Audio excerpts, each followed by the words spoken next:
ziyoyikisa personally zendoyikisa kublokhwe iflight ngoku ibisiza isuka eGaza. Bathi allegedly babone i-advert ku-Facebook $2,000 ukuza apha eSouth Africa, ndiyazi bazohlala bathini banikwe accommodation. Bekukho iflight ibifikile nge-28 ka-October engazi. What is happening in South Africa now, my people? Is South Africa now the second home for Palestinians? You see what they are doing right now in South Africa, bro? The same one which was happening in Palestine and Israel. It looks like they want to shift it to Africa right now. Because there is no way you people, you can accept, two people who are fighting each other and put them in one place and expect a peace. Israelis are entering South Africa.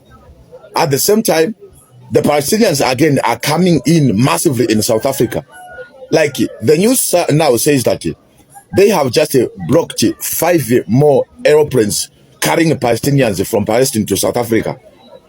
These planes were supposed to, I don't know if these planes have entered South Africa or they wanted to enter South Africa, but the news say that they blocked these, aeroplanes that were coming from Palestine to carry the Gaza people to South Africa. This is really massive, my people. Let's hope this whole thing, it will not end up in tears in South Africa. It will not end South Africa into destruction. This is very crazy right now. Like, the situation now is not interesting at all. As somebody who cares about Africa, bro, this is the world they are now shifting to Africa. The Newsfeed PM. Charter flights carrying more Palestinian refugees from the Gaza Strip won't land in South Africa. According to reports, South African authorities have refused access to airspace following request from United Arab Emirates charter companies. Joining us is Dr. Sullean, founder of Gift of the Givers. Dr. Sullean, good to have you once again this afternoon, and thank you for your time. At least we do know that you've got a line straight through to Durko. From experience, the first flight, you might not have known about it, which was carrying 176, but we know when the 153 came, you immediately picked up a phone and you spoke to Durko about that particular flight. Now, have there since been more communication with Durko? Are you aware of more flights that would have been heading this way? And what do you know about the decision to close the airspace to those flights? Hello, Tabo. How are you? Yes, I didn't know about the first flight. That's absolutely correct. I came to know about the second flight through family members of the first flight that had met by chance Pastor Nigel Brangan.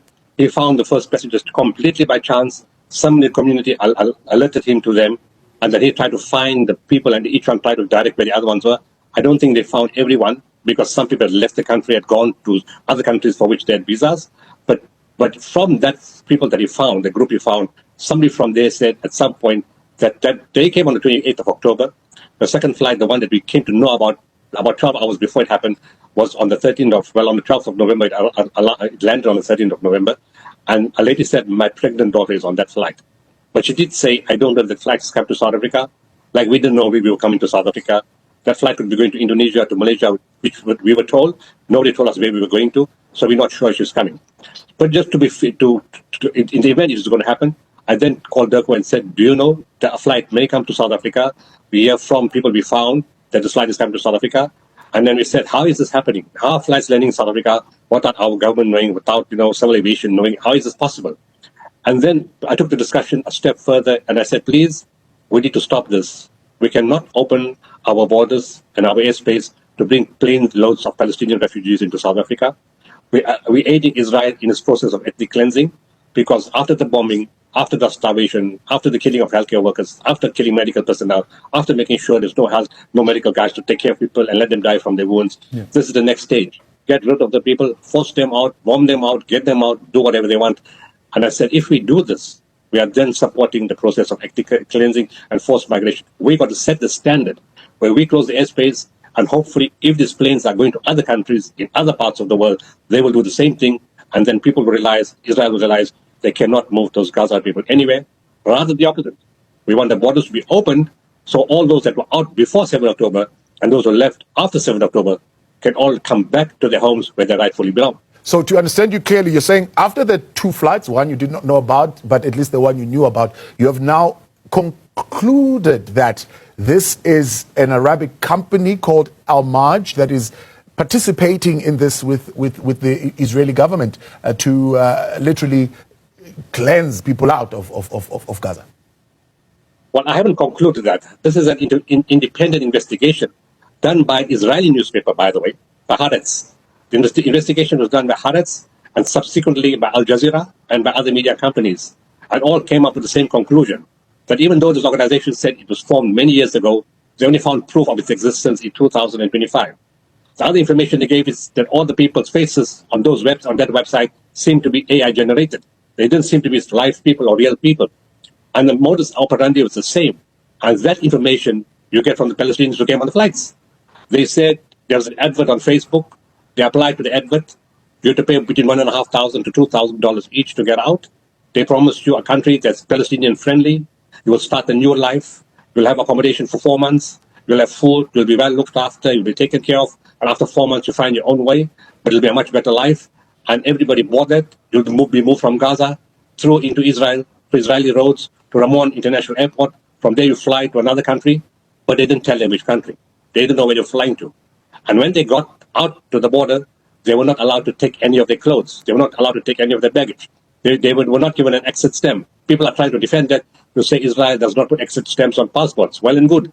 But if Palestinians leave without an exit stamp, they can't return to their country. This is permanent exit. They can never come back again. And also those countries that don't understand that Israel doesn't put an exit stamp, then means they have more grief in that country, like what happened to them, to what happened to the second lot that came to South Africa. What has happened to that second lot that came to South Africa? I mean, you took responsibility for them. Are they all still here? Yeah. Not all. They are here. Even from the first lot, those that we found, I don't know where the others were. I didn't look for them. The pastor and a group of social workers found them. But from there, quite a few left. I think there's only 85 left from the first lot of 176. Unless you haven't found everybody, I don't know. And, they went away to other countries where their families were. They had visas. The second lot that we knew about, the 153, from there, there's about 118 left. Quite a few of them on the first day, about 25 to 30 of them, after they were allowed off the plane after that 13-hour ordeal, about 30 of them went onwards to other countries. Then some of them said, look, we also want to go onwards to other countries. Our families are there, but we don't have the means to go there. So we funded the flights, the tickets on commercial flights for those additional people to go to those countries. The balance that are behind now, about 118 of them, and more of them will leave. They are then housed in private accommodation in South Africa. Food was provided, clothing was provided, hygiene packs was provided. A full medical examination was done for all the people. Some needed medical care. One is in hospital right now. Somebody else needed also cancer treatment. So there's 2 basically in hospital. Others were all sorted out. And then we had a whole legal team. The Saturday that passed last week and the Saturday before that, the first group was the first flight people were seen last week, and the second flight people were seen the first week. A legal team sat with them, gave them all their options. They can follow a 90-day stay in South Africa, or they can move to another country, or they can decide they want to go back to Gaza if the border opens, or they can go for asylum. And everybody has got time to decide what they want to do. The first group of people, first 3 families, went to the RRO center on Monday to apply for asylum. They had to go to another center. They had to come back on Tuesday, and then, of course, that it was not done. And now this coming Monday, they go back. So already from that group, some are applying for asylum. Some need to think about it. Some may move to other countries. And some are hoping that Gaza will reopen so they can go back to their own country. Some say that the action of blocking the airspace is contrary to South Africa's stance in terms of its support of a cause of Palestinians. No, that's not correct. You see, there's 2 things here. Palestinians are not prevented from coming to South Africa. We have to make this distinction very clearly. Palestinians have been coming to South Africa over the last several years. They can walk through the front door, come to the counter, and they get a 90-day visitor's visa to enter South Africa. South Africa is not stopping that. South Africa is not stopping any Palestinian from coming on a normal commercial flight to South Africa. They haven't stopped anybody in the last several years. But by stopping planes coming in charters, that's a different matter altogether.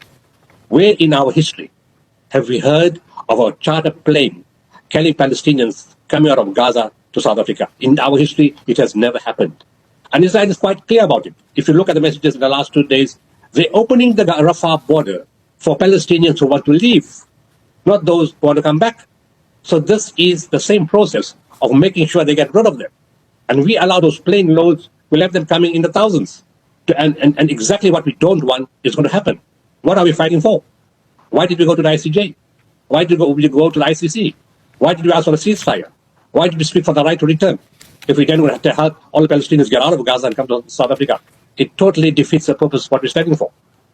Dr. Sullean, I appreciate your time. Thanks so much for coming on. That's the founder of Gift of the Givers there, responding to the latest. South Africa closing its airspace to flights carrying Palestinians fleeing Gaza, saying, well, that's the right thing to do, he says, because this is forced removal, it's forced migration as far as they are reading matters at this point. Well, still to come.